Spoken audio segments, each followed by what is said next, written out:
Salve, salve, Rede Super! Aqui estamos para mais um programa Agora é com Eles, o melhor programa da TV brasileira voltado para o público masculino. E como o nosso programa aqui já começou e a gente quer acelerar na curva, nós vamos falar sobre um tema leve, tranquilo, para fim de noite, talvez um negócio ser bacana, o papel do homem cristão na política. E aí, dá para conciliar tudo isso aí? Então, não saia daí porque o nosso programa já começou.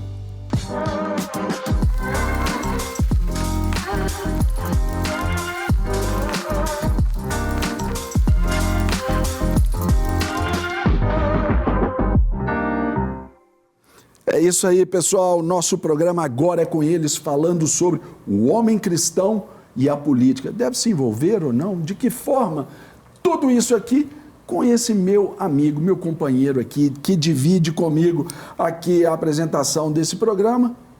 O cara que é garboso, inteligente, o cara que é assim, criterioso, santo. Meu querido pastor Matheus Alves. E aí, pastor Serginho? Tudo bem, meu irmão? Beleza? Joia? A gente não tem aqueles currículos que os nossos convidados têm. Então, hoje eu tenho que fazer aqui, né, cara? Você me ajuda, porque o currículo não ajuda. Mas meu amigo, quem tem amigo precisa de currículo. Não precisa, não. Pronto. Amigo é para essas horas aí, né? Tá resolvido. Você tá bem? E aí, você é direita, você é esquerda? Como é que é? Um conservador, né? Que tá aprendendo sobre política a cada dia mais, sem dúvida alguma. Pois é, esse tema que nós vamos falar aqui agora, nós trouxemos um convidado para lá de especial, um grande amigo de anos que você vai conhecer agora. Irlan Mello é advogado, professor de Direito Constitucional nas faculdades Kennedy e Promove e vereador desde 2017. Desde o início de seu ingresso no Legislativo, ele obteve inúmeras vitórias em favor da população. Ele é casado com Gislene e pai de 4 filhos, Noemi, Duda, Enzo e Antonella. Em sua jornada profissional, ele graduou-se em Teologia. Também é graduado e pós-graduado em Direito. Como advogado, há mais de 25 anos atua em diferentes áreas profissionais e sociais, já tendo sido membro da Comissão de Defesa dos Direitos da Pessoa com Deficiência da OAB. Muito bem, meu querido pastor Irlan. Obrigado. Seja bem-vindo. Obrigado pelo convite. Prazer estar aqui com vocês. E vamos falar de um tema interessante, né? Que a gente vive todos os dias, querendo ou não. Com certeza. Porque se até não fosse ver realidade e não fosse possível o cristão ingressar na política, debater a política, ser político, você não estaria aqui, né? É verdade. Isso é até um puxão de orelha de Deus para mim, porque antes de envolver nessa área, pastor, para mim, todo político era leproso. Eu queria distância deles. Aí, de repente, recebo esse chamado Essas e aqui manchas estou. brancas na sua pele, é o quê? Tô brincando. Isso aqui é só pra gente começar o programa, né, Matheus? Só para descontrair. Aqui é só para dar aquele quebra-gelo aí, para levar para você. Porque hoje vivemos as nuances aí dessa polarização, esquerda, direita, vermelho, verde, e a gente tem perdido tantas oportunidades de falar do amor de Deus por desconhecer determinados pontos. E é isso aqui que a gente vai tentar sugar, extrair desse nosso representante aqui em Belo Horizonte, especialmente, ali na Câmara dos Vereadores, né, no Parlamento de BH, falando sobre isso. Irlan, qual que é a dificuldade do cristão, não a sua, mas do cristão de um modo geral, se entender, se ver como um agente político e que faz política sem macular os princípios da palavra de Deus? Bom, pastor, a primeira coisa que eu acho que seria interessante que a gente pudesse assim, começar a conversar aqui, por que muitas vezes o cristão foge da política, né? A gente vê uma gama de igrejas não querendo se envolver e tudo, talvez pelos próprios os péssimos exemplos que a gente sempre viu, né? De pessoas que um dia utilizaram a sua fé, de permitir que a política entrasse na igreja e não a igreja entrasse na política, e fazendo com que maculasse realmente o caráter cristão das pessoas.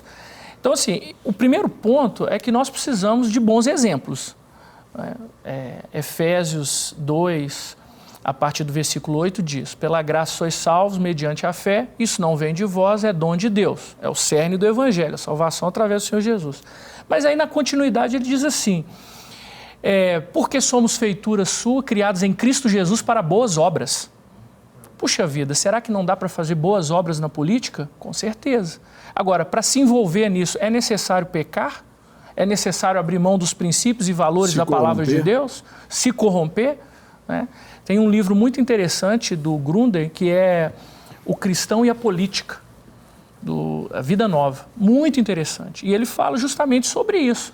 Na verdade, o poder revela o caráter, né? Não é? Então, assim, as pessoas que um dia passaram pela política e elas se corromperam, aquilo já estava ali e acabou o que aconteceu. Então, nós precisamos fazer uma reflexão e orar e pedir ao Espírito Santo que nos ajude a fazer boas escolhas.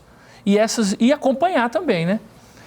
Acompanhar é importantíssimo, né? Eu gosto muito quando tenho conselheiros que me ajudam a tomar as decisões, e decisões baseadas nos princípios da palavra de Deus. Ele falou algo interessante que já me chamou a atenção, entrar na política, ter bons exemplos. O que a igreja precisa, o que as pessoas precisam, o que o homem cristão precisa para voltar a admirar a política? Ter bons exemplos. Exatamente. Perfeito. Agora, a questão tem gente que entra na política e entra com as melhores das intenções mesmo, mas como se manter sem corrupção ali, sem sujeira? Eu sei, é o caráter e tudo mais, mas assim, no dia a dia. Porque eu acredito que você, como um vereador, por exemplo, recebe inúmeras propostas o dia inteiro, de conchavos, de ligações, de coisas que você deve votar contra os seus princípios. Meu irmão, deve ser uma luta terrível, não deve não? Bom, te respondendo, pastor, veja bem, Daniel, ele entrou na corte babilônica e ele tomou uma decisão. Qual foi a decisão? Eu não vou me contaminar. Eu não vou me contaminar. É uma decisão que você tem que tomar. Agora, a questão toda é a seguinte: como eu cheguei lá? Eu cheguei lá através de alguém? Eu estou ali e sou uma marionete de alguém? Ou eu sou livre? Porque existem pessoas, infelizmente, na política que elas não falam por si próprias. Elas têm alguém que fala por elas. Se você é livre, se você toma a decisão de não se contaminar e se você pede ao Espírito Santo que te guie, com certeza vão acontecer situações, mas Deus vai te livrar, como acontece, por exemplo, na igreja, no seu trabalho, na escola, no dia a dia. Então, nós somos tentados de diversas formas, não é? Aí cabe a cada um de nós ceder ou não. Eu espero que... Eu até tenho um combinado com Jesus, sabe, pastor? O meu combinado é o seguinte: ele me leva um dia antes. Antes de você entrar em alguma coisa dessa. Ele me leva um dia antes. Eu não quero abrir mão da minha salvação por conta de um prato de lentilhas. Boa. Perfeito. E hoje, por exemplo, a gente, observando aí a discussão política, né, o debate político aí, que é tão acalorado, a gente vê a questão, por exemplo, da ideologia de um partido político, que não tem como a gente fugir disso. E se a gente fala assim, eu sou conservador, o Mateus já colocou aqui a dele, eu também coloco assim, mas qual partido hoje, nesse contexto aí, que é genuinamente conservador? Nós não temos. Nós não temos. Alguns estão se formando e estão se propagandeando dessa forma. Sim. Então, isso é importante até para você já começar a observar o candidato. Agora, existe aquela ideia assim, olha, eu sou conservador no contexto dos costumes, família, etc. Ponto. Agora, sou liberal com relação à economia. Às vezes também, para fazer a junção, isso também pode ser perigoso também, né? Assim como talvez alguém pense assim, eu sou a favor da família aí natural, a família tradicional, mas eu tenho aquela veia socialista, por exemplo. Também é difícil conciliar, né? Não, existem inclusive ensinos de que Jesus era socialista, o que é um total equívoco, uma heresia em relação ao que significa o socialismo ou o comunismo e o que é o cristianismo. Mas é uma deturpação, né, dos princípios e valores da palavra de Deus e desses conceitos. Uma coisa importante é o seguinte: No Brasil, os partidos, eles, na verdade, eles são aquilo que os seus candidatos ou seus mandatários são, com exceções. Quais são as exceções? Os partidos de esquerda. Normalmente, os partidos de esquerda, eles têm uma ideologia própria e quem está ali precisa obedecer. Porque se não obedecer, vai ser retirado e já há decisões do Supremo Tribunal Federal que o mandato pertence ao partido. Só o do Executivo que... Sim, o Executivo ele é livre. É livre, mas né? no caso do Legislativo, não. Então, determinadas orientações do partido, se você não obedecer, você pode perder o seu mandato. Mas a esquerda não é a turma da pluralidade que aceita o diferente e o pensamento diferente? Deveria ser, né? Mas são aquelas que fazem Mas questão... aí já é algo acima até da ideologia esquerdista também, como direitista, porque aí já é a lei, que já estabelece ali como sendo o mandato do Legislativo pertencente ao partido. Não, quanto a isso tudo bem, mas se você não concorda com algumas pautas, etc., você está fora. Então o que acontece? Mas por que também? Porque a esquerda acredita no coletivismo. Então as decisões são todas colegiadas. Então se eu sou contra, mas a maioria foi para aquele lado, eu tenho que me adequar. Qual que é a outra possibilidade? Eu pedir para sair. Só que existem muitas restrições na legislação eleitoral da pessoa poder sair. Exemplo, ano que vem nós temos eleições. Você tem uma janela de 1 mês até o período da filiação, por exemplo, eu estou filiado no partido, eu posso sair e não ter nenhuma penalidade. Fora dessa janela, eu posso perder o meu mandato. Então existem situações, vamos imaginar, você sai para concorrer a um outro cargo. Se você ganha, mesmo você tendo sido infiel partidariamente, você não perde o seu mandato. Mas se você não ganha, você pode perder o mandato. Então, assim, respondendo a sua pergunta, os partidos, na sua maioria, são aquilo que o mandatário é. Então, eles não interferem tanto assim no dia a dia. Agora, num nível mais alto, aí sim, você tem os acordos, né? Então, você tem um acordo, por exemplo, de um partido que agora tem um ministério ou tem uma secretaria e que você tem que votar daquela forma. Nós, conservadores e que acreditamos na palavra de Deus, sempre existe as exceções. Tudo bem, eu estou aqui aliado nesse grupo aqui. Entretanto, nesse tipo de votação ou tema, eu não vou seguir a orientação do partido. E num caso desse, dificilmente o partido consegue tomar o mandato do mandatário. Até porque tem normas específicas já do partido, que quando você vai se filiar, você vê ali, olha, eu creio nisso, mas se o partido, porventura, o mandatário, porventura, ele orienta a votação de uma outra forma, você está respaldado. Sim. Até pela condição estatutária ali da própria agremiação, não é isso? Sim. Agora, no dia a dia, o que eu percebo? Eu percebo que é uma rotina de um trabalho como outro qualquer, onde você se envolve com pessoas, só que são pessoas que têm uma autoridade. Então, assim, ela pode... É um serviço de utilidade pública. Isso, né?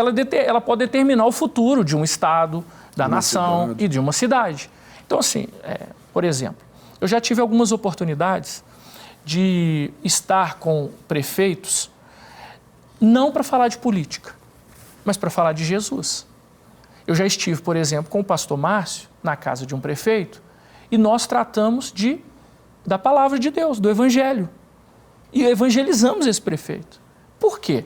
Porque uma das funções que eu creio que Deus me permitiu estar nesta posição é justamente para ser luz no meio das trevas e para falar de Jesus para pessoas que eu nunca imaginava. Não foi isso que o apóstolo Paulo fez lá perante o rei Festo? Que ele chegou e disse assim, olha, por pouco você não me persuades a me tornar um cristão?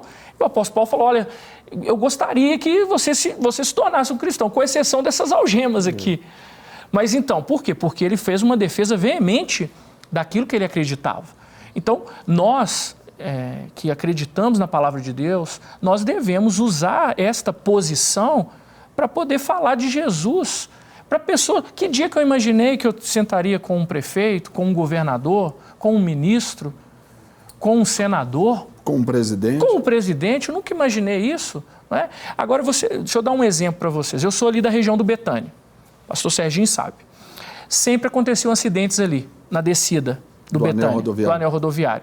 E eu comecei a tentar trazer uma solução para lá e apareceu a ideia da área de escape. Quando eu levei a ideia, todo mundo riu. Por quê? Porque não é algo que um vereador possa resolver. É uma rodovia federal, uma rodovia que tinha uma concessão. Mas a Bíblia diz, pedi e dá-se-vos-á, buscai e acharei, batei e abri-se-vos-á. Então eu continuei lutando, até que um dia uma porta se abriu e eu consegui ir lá no ministro Tarcísio, que hoje é o governador de São Paulo. E ele disse as palavras mágicas, vou fazer. Nossa, que qualquer um poderia conseguir isso. Mas através dessa abertura que eu tive, ele olhou tudo e falou, vou fazer. Resultado, 1 ano e 1 mês mais ou menos que a área está lá, já foram vários acidentes evitados, 10 de grande proporção e um em especial com um ônibus com 42 pessoas, que ao invés de todo mundo morrer lá embaixo no Betânia, foi salvo ali naquela área de escape. Abre-se aí uma observação que você está lutando já pelo segundo. Já estou no trabalho da segunda área de escape, mas lá embaixo um pouquinho. Agora, onde seria? É ali perto do pátio do Detran, ali lá no Betânia. Muito legal. Agora, Irlan, quando a gente também observa o contexto, né, dessa realidade política aí, até para o nosso telespectador, o homem que está ali nos assistindo, esse pai que influencia os seus filhos, que chefia ali a sua casa, esse filho, esse irmão.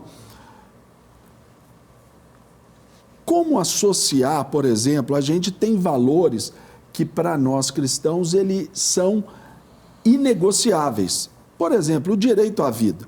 Não é? A gente viu, não é, aí aquela votação da ADPF 442, o Supremo Tribunal Federal ali impondo ali, né, até uma forma de legislar ali sobre esta causa, aí a movimentação do Congresso pelo Rodrigo Pacheco ali de não, nós vamos votar sobre isso. Essas pautas, considerando os valores bíblicos e versus ideologia partidária, está muito claro que lado que a gente deve escolher. Porque ainda assim você entende, ou como o cristão ele se resguarda ao fazer uma escolha sobre uma ideologia que vai margeando esses princípios caros para a gente. Uma das grandes vantagens da direita ter ressurgido no Brasil é que a esquerda precisa se revelar. Eu costumo dizer que a esquerda tem uma política de morte. Qual que é a política de morte? Aborto, eutanásia, legalização das drogas, pedofilia, que muitas vezes tem uma defesa de algumas questões, como se o pedófilo fosse simplesmente uma pessoa com problemas de saúde. Então, assim, e nós defendemos, por outro lado, o direito à vida, o direito à saúde, o direito à liberdade religiosa. Então, assim, isso precisa ser, de alguma forma, descortinado. Eu sou pastor. O pastor é quem guia a ovelha. Será que o pastor não deve guiar a ovelha, demonstrando para a ovelha quais são os lados que estão em jogo? Eu não estou falando de voto de cabresto. Estou falando, esse até grupo porque político... tem legislação Sim. efetiva sobre isso. Um pastor, um padre, qualquer outro ofício, né, oficiante aí, outro sacerdote, ele não pode falar nada ali no âmbito da igreja, dali, sobre política, né? Então, isso é lei. Não é que não pode falar sobre política, ele não pode orientar voto.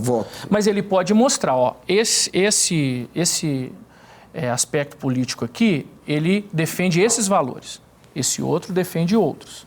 E cabe à congregação decidir o que fazer. Mas uma coisa é você decidir sem conhecimento, outra coisa é você trazer luz para as pessoas, para que elas entendam o que elas estão votando. Eu estou votando nessa pauta. Deixa eu perguntar, mas Pois você não. acha que tem faltado isso, então? Porque eu estou vendo muito cristão desbandeirando para o progressismo, Sim. para a esquerda. É um fenômeno, parece que é um fenômeno atual de muitos cristãos hoje flertando com as pautas progressistas. E aí eu acho que a rede social ajuda muito nisso, porque tem muitos pastores aí que se dizem pastores, né? Em igrejas inclusivas e etc, etc. E daí você parte para um nicho que, de fato, tem muita gente, cristãos, que flertam com o progressismo, com as pautas da esquerda, com o socialismo, quem sabe.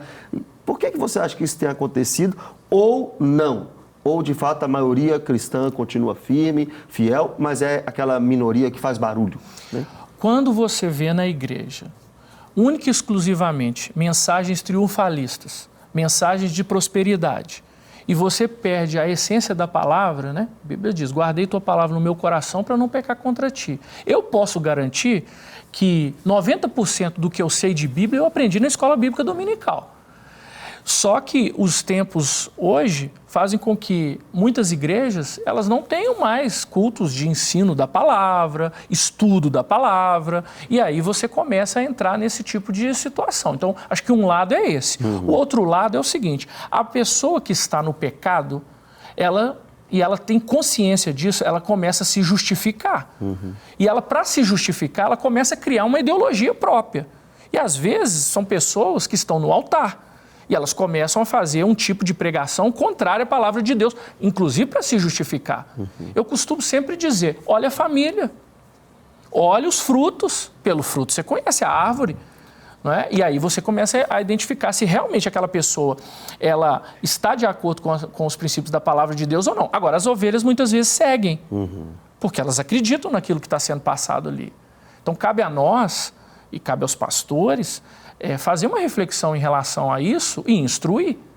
E aí também vale, pastor Irlan, sobre a questão dessa relativização do pecado com a doutrinação ideológica que muita gente está vindo, especialmente, né, por causa do setor da educação.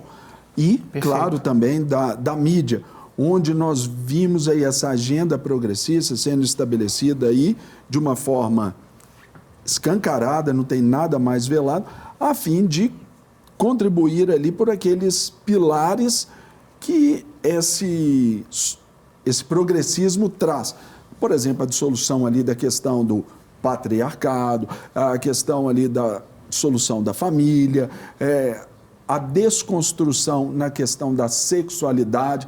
Isso também vem e se trabalha já desde tenra idade, especialmente hoje, quando se fala aí de ideologia de gênero nas escolas. Isso. Aí não está falando, por exemplo, nas universidades, está falando da educação infantil.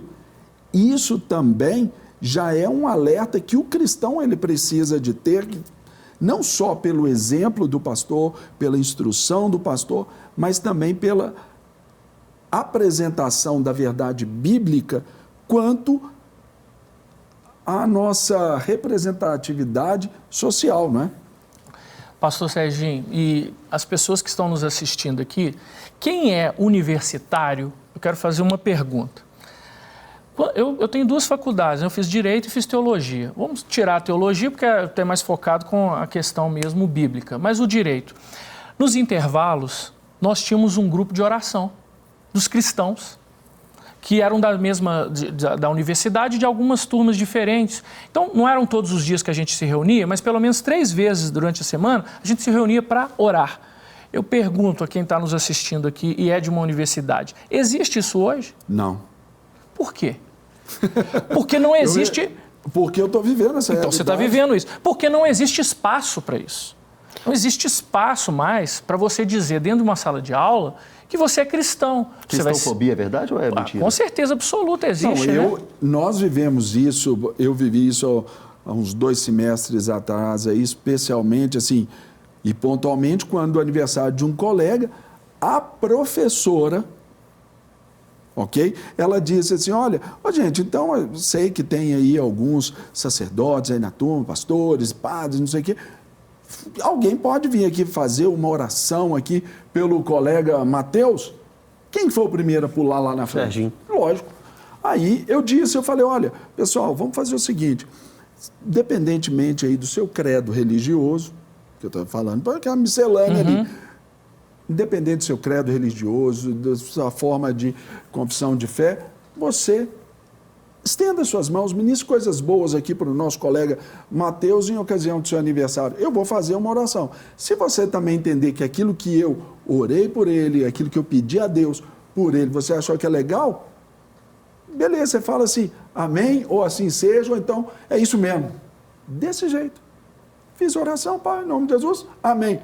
Amém, amém. Na semana seguinte, o coordenador do curso estava na nossa sala, falando que aquilo ali, eticamente, pelo código de ética da profissão, a gente estava infringindo já. Ali, como contexto da faculdade, a gente já estava infringindo. E até a professora sofreu ali uma retaliação a respeito disso. Ou seja, quem levou isso para a coordenadoria? Alguns alunos estavam ali. Essa perseguição também, de uma certa forma, porque foi franqueado a palavra a todos. Sim. Foi lá e tomou a oportunidade. Ocupou o espaço, porque o cristão na política também, ele perdeu isso. Ele deixou o espaço vago. Na política, pastor, não existe espaço vazio. O espaço ele é ocupado, o poder ele é ocupado de uma forma ou de outra. Né? Agora... Não, mas historicamente, por causa dessa mistura aí, desde a antiguidade lá, do primeiro século, aquelas coisas todas com a própria Igreja Católica sendo um outro poder de Estado, né, que foi a dominância ali da Igreja durante séculos aí, e isso trouxe muito problema. De sorte que o oposto, né, o outro lado, também aí aconteceu. Não, então não tem que entrar, não coloca a mão, tudo é sujo. Então, aí foi aonde nós deixamos, né? Outro dia eu participei de um casamento e o celebrante, não vou nem falar de que religião que é, ele citou um versículo e mais nada. Eu fiquei pensando assim, qual é a mensagem para os noivos? Qual que é a mensagem para os convidados? Eu fiquei imaginando assim, eu falei assim, então assim, nós estamos vivendo, pastor, existem, né, igrejas que estão muito humanistas. Várias. O cristianismo não está no centro, né? Nós temos o ser humano no centro e a gente precisa modificar isso. Agora, em relação a essa questão, nós precisamos nos posicionar. O Estado é laico. O que significa o Estado é laico? Ele não pode privilegiar nem prejudicar nenhuma religião, ele não pode ajudar nem prejudicar nenhuma religião. Mas quem está governando tem seus princípios e seus valores. E ele pode sim professar a sua fé através das suas atitudes. Exemplo, eu criei o Dia da Bíblia em Belo Horizonte. Por quê? É minha regra de fé e conduta. Então, segundo domingo de dezembro, que a gente já comemora, né, de forma assim, não oficial, oficialmente em Belo Horizonte é o Dia da Bíblia. Mas não seria beneficiar ou não? Não é beneficiar. Por quê? Porque é um símbolo. Não é? Como poderia ter outro tipo de símbolo. Por quê? Está aberto ali para se fazer as opções, cada um faz a sua. Eu tenho algumas perguntas para você. Primeiro, sobre cristãofobia e sobre esse assunto de prejudicar a religião, que o Estado sendo laico não pode prejudicar. Você falou que não pode beneficiar, mas também não pode prejudicar, não é isso? Essas duas, na volta do intervalo, você que está em casa, continue aí, tá muito legal, tem muito assunto ainda com o vereador Irlan Mello. Daqui a pouquinho, né, Serginho? Daqui a pouquinho a gente tá de volta. Ei, pessoal do programa Agora é com Eles, tudo bem com vocês? Tô passando aqui no meio do programa para falar com vocês sobre saúde. É o seguinte, como é que anda a sua saúde, hein? Tem sentido dores ao subir escadas ou quando carrega sacolas pesadas? E você que é diabético, você está com dificuldade para controlar a sua doença? Então chegou a hora de você voltar a ter qualidade de vida. Para isso, a nossa querida Giovana está aqui para falar sobre o poder da planta Ora Pronobis. Ela ajuda a aliviar dores, controlar o diabetes e ainda beneficia todo o nosso organismo. É isso tudo mesmo, Giovana? É isso tudo mesmo, Serginho, exatamente. Gente, por si só, o Ora Pronobis é uma ótima fonte de nutrientes com ação antioxidante e anti-inflamatória. Mas o Ora Pronobis da Francis Life é ainda mais potente, porque foi formulado com 20 aminoácidos que agem diretamente no foco das dores. Por isso, ajuda a aliviar dores articulares, musculares e também dores mais intensas, como as causadas pela artrite e artrose. Mas atenção, esse tratamento é exclusivo. Você só encontra ligando 0800 771 6868. Anote aí que eu vou repetir. 0800 771 6868. Giovana, agora uma pergunta. Como o Oro Pronobis da Francis Life ajuda a combater o diabetes, hein? Ótima pergunta, Serginho. Esse Oro Pronobis ajuda a controlar e a prevenir a diabetes, porque é uma ótima fonte de proteínas, minerais e fibras que auxiliam no controle de patologias como o diabetes, o colesterol e também a pressão alta. Ligue 0800 771 6868 e fale com os nossos consultores agora. E é verdade que o Oro Pronobis da Francis Life fortalece a imunidade? É isso mesmo. Ele também ajuda a fortalecer a imunidade porque tem 15 vezes mais vitamina C do que uma laranja. E também tem mais cálcio que o leite, fortalecendo a saúde dos ossos. Você aí de casa, quer voltar a ter qualidade de vida? Ligue 0800 771 6868. E quem ligar e falar que viu o Oro Pronobis aqui na Rede Super, ganha na hora 70% de desconto. E de presente, o gel massageador Chronic Life. Então corre, gente, para aproveitar. É 70% de desconto e o gel Chronic Life de brinde. Então ligue 0800 771 6868. Agora com eles aqui na sua telinha da Rede Super, para todo o Brasil, para o mundo todo, através do YouTube também. Acesse lá, Rede Super Televisão, adicione ali, faça sua inscrição, curta os nossos vídeos, compartilhe para a turma aí, seja um abençoador. É assim que funciona aí essa nova forma aí também de evangelizar, não é isso? E hoje aqui, pessoal, no nosso programa, estamos falando sobre o cristão e a política. Recebemos aqui o nosso pastor e vereador aqui em Belo Horizonte, o Irlan Melo, nosso querido Matheus Alves aqui, gente boa, mas agora também, porque não somos machistas, não somos sexistas, não somos misóginos, taxistas, não. Taxistas. Aqui a mulher tem vez e tem voz. Então agora é com elas, com a pastora Flávia Borja.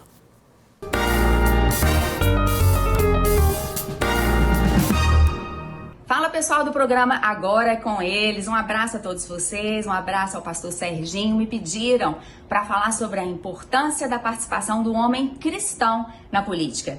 Bom, eu sou uma mulher cristã que estou exercendo um cargo, estou na política e como eu vejo a importância de nós cada vez mais ocuparmos posições, espaço. Nós sabemos que dizem em 1 Coríntios que o dom de governo é um dos dons distribuídos aí, disponíveis para a igreja. Então, nada melhor do que a gente ocupar esse espaço de autoridade, com pessoas que possam refletir o caráter de Cristo, o fruto do Espírito. Eu queria falar também especificamente sobre um ponto. Nós estamos vivendo um tempo de muita exacerbação do papel da mulher, de ocupar espaços, do feminismo, e como é importante nós termos esse contraponto de homens cristãos, sábios, exercendo o seu papel, a sua masculinidade, planejada por Deus de uma forma equilibrada, cooperando com as mulheres em posições de governo, estando sendo cooperados por elas. Nós precisamos de vocês, homens, posicionados, trazendo aí esse referencial para esse tempo. Bom, em Provérbios diz também assim: quando o homem justo governa, o povo se alegra. Mas quando nós temos nas posições de autoridade, assentados nas casas ou do executivo, do legislativo, do judiciário, homens ímpios, o povo geme. Então, agora é com vocês. Posicionem-se, homens, e vamos refletir, atrair a presença de Jesus nessa terra. Cristo em nós, a esperança deste mundo. Que Deus te abençoe. Um grande abraço. Obrigado, Flávia, pela participação. Hora da gente posicionar. Recado ali foi direto e reto para os homens. Então, meu irmão, se posicione aí na sua vida. O Mateusão estava falando sobre cristofobia, falando sobre o Estado laico se prejudica ou não. Como é que é? O Irlan trouxe para nós aqui, na nossa conversa, que o Estado sendo laico, ele não pode beneficiar nem prejudicar nenhuma religião, nenhum grupo religioso, né? Só que nós tivemos aí na pandemia Muitos dizem questão de saúde, muitos dizem abuso de autoridade, etc. Eu quero saber a sua opinião, a sua visão política mesmo, como um político sobre isso. As igrejas tiveram que ser fechadas, proibiram a igreja de fazer culto, tudo com a maquiagem da saúde. Questão de urgência, questão de, até estado de calamidade, modicidade, que negócio tudo. Uhum. Isso tem um nome, né? Controle social, né? Pois é, então, aí essa é a pergunta. Isso foi, de fato, um abuso de autoridade. Passaram da lei, passaram do ponto, proibindo as igrejas de ficarem abertas, ou, de fato, foi realmente uma questão circunstancial que era do poder do Estado e que deveria mesmo ser feito? Bom, Matheus, eu sou professor de Direito Constitucional, dou aula nas faculdades Kennedy e Promove. E eu ensino para os meus alunos que existe uma hierarquia das leis. A primeira lei, a maior, é a Constituição. E aí você vai, leis ordinárias, até chegar nos decretos, né? Decretos executivos, dos legislativos e tudo mais. Veja o que aconteceu na pandemia. Um decreto de um prefeito qualquer, ele se sobrepôs ao que diz a Constituição e com o carimbo do Supremo Tribunal Federal. Na minha opinião, o que aconteceu foi um abuso de poder. Por quê? Porque nós estávamos numa pandemia e, a partir daí, você teve a oportunidade de tomar decisões que, normalmente, num Estado democrático, você não tomaria. Aqui em Belo Horizonte, a Frente Cristã, que hoje, com muito orgulho, eu sou o presidente, nós nos posicionamos com o prefeito. E, depois de 1 semana e meia, 2 semanas, ele começou a flexibilizar essa questão dos cultos. Porque, no início, não sei se vocês lembram, estava totalmente fechado. Eu lembro. E aí começou a flexibilizar. Por quê? Pela pressão dos cristãos. Pela pressão daqueles que serviam a Deus e estavam ali no legislativo. Lembra da história da igreja ser ou não essencial? Exatamente. Era aquele negócio aberto ou essencial? E nós apresentamos um projeto que se transformou em lei em Belo Horizonte, que a igreja tem caráter essencial, né? E falando sobre essa questão do Estado e tudo, por exemplo, lá na Câmara Municipal agora, toda segunda-feira, de 9h30 às 10h30 da manhã, tem culto. Foi algo que a gente conquistou ali. Agora, tem missa também, acontece eventualmente quintas-feiras, eles fazem lá. Mas nós temos a oportunidade de demonstrar a nossa fé ali. Então, nós precisamos nos posicionar em relação a isso. Sabe por quê? Na Europa, por exemplo, as igrejas, elas têm zonas onde elas ficam. Não é igual aqui que você pode plantar igrejas em vários locais, vão separando. A gente percebe que lá você já vai expulsando a igreja para os cantos da cidade. E nós precisamos continuar nos posicionando, continuar demonstrando a nossa fé e, através disso, ajudando a governar. Que é isso que o Legislativo faz, o Poder Executivo faz. Isso tudo demanda de boas escolhas. São quantos vereadores em BH? 41. E desses 41, você sabe me dizer quantos são cristãos, protestantes? A nossa Frente Cristã tem 27 vereadores hoje. Dos 41, 27? Dos 41. Bacana. 27 que se declaram cristãos. E para você ter uma ideia, para se aprovar... Cristãos evangélicos e católicos. Né? Para se ter uma ideia, os quórums para aprovar lá são 21 ou 28. Ou seja, nós temos uma força muito grande. Nós aprovamos, nós derrubamos o veto do prefeito que proibia linguagem neutra em Belo Horizonte. A Frente Cristã se posicionou. Então, nós conseguimos, através de um esforço lá, regulamentar determinada legislação para que, por exemplo, igrejas que são alugadas não pagassem IPTU. Algo que a Constituição diz que há uma imunidade tributária, só que para as igrejas que eram alugadas estavam pagando IPTU. Então, a gente conseguiu um diálogo. Então, assim, precisa demonstrar a nossa força, né? E esse é o momento. Agora, Irlan, numa realidade aí do nosso país, nós vimos ali na questão do Ministério da Saúde, considerando ali o culto de matrizes africanas, né, como parte do tratamento ali. Isso já é uma questão que é também franqueada às demais religiões, mas por que essa distinção? Seria ali algo também inconstitucional, dessa forma como foi feito? Na minha opinião, fere a laicidade do Estado. Que fosse evangélico, que fosse católico, fere a laicidade do Estado. Porque você está privilegiando um grupo religioso em detrimento das demais. Né? Então, assim, e veja bem, né? E são os democráticos que dizem que o Estado é laico e quando você vai fazer qualquer coisa, não pode fazer. E agora eles estão fazendo. Né? A esquerda está fazendo. O governo atual está fazendo. Então, assim, isso é um absurdo, total absurdo.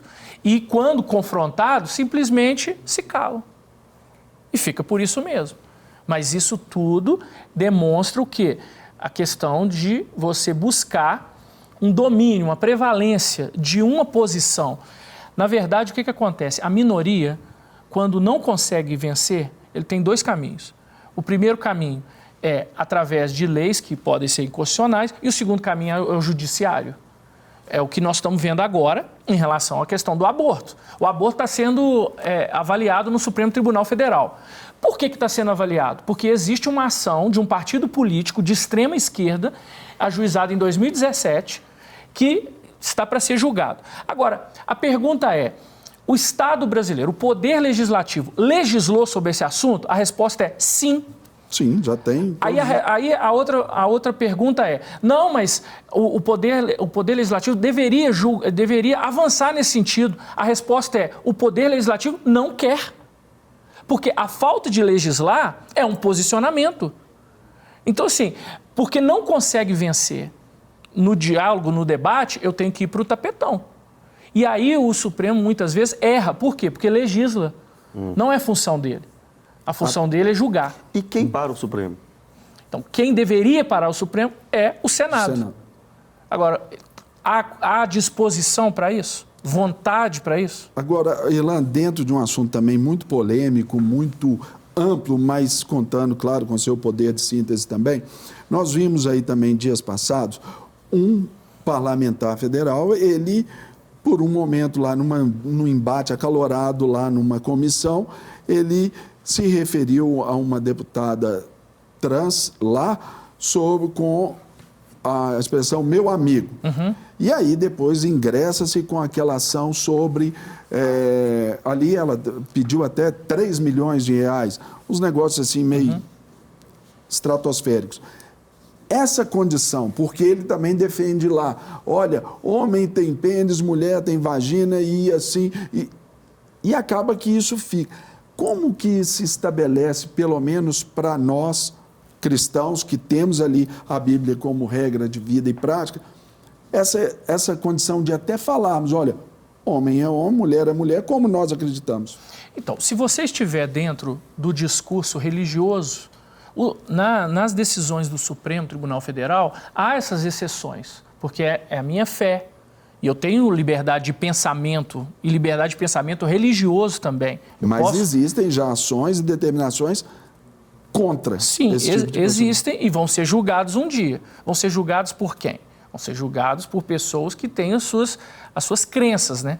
Existem países, inclusive da Europa, que determinadas expressões da Bíblia não podem ser mais pregadas. Por quê? Porque é considerado ofensivo. Então, sim, a gente vê essa questão. Agora, isso é um alerta para os pastores. Como está seu estatuto? O seu estatuto te preserva em relação a determinadas situações que podem acontecer hoje? Porque se o seu estatuto tem determinadas regras, você está tranquilo para evitar de falar de entrar em determinados assuntos. Então, é importante, sim, avaliar os estatutos para evitar esse tipo de situação. Nós estamos passando um momento crítico e nós precisamos de homens e mulheres de Deus ali para fazer a diferença. E uma andorinha só não faz verão, nós precisamos de mais. Verdade.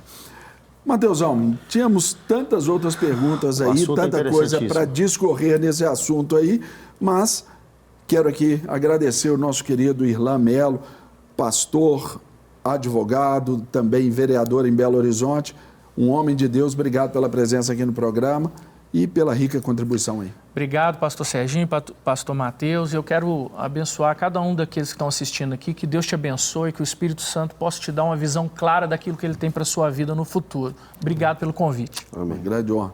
Mateusão, mais uma batalha vencida. Valeu, meu irmão. Nóis. Obrigado, vamos para cima. Até a próxima. Então, pessoal, ficamos aqui com o nosso Agora é com Eles, mas não mude o canal, você já sabe disso. Continue na programação aí da nossa Rede Super para abençoar você e sua família. Marcando o encontro, até o nosso próximo programa. Valeu, Deus abençoe, para cima!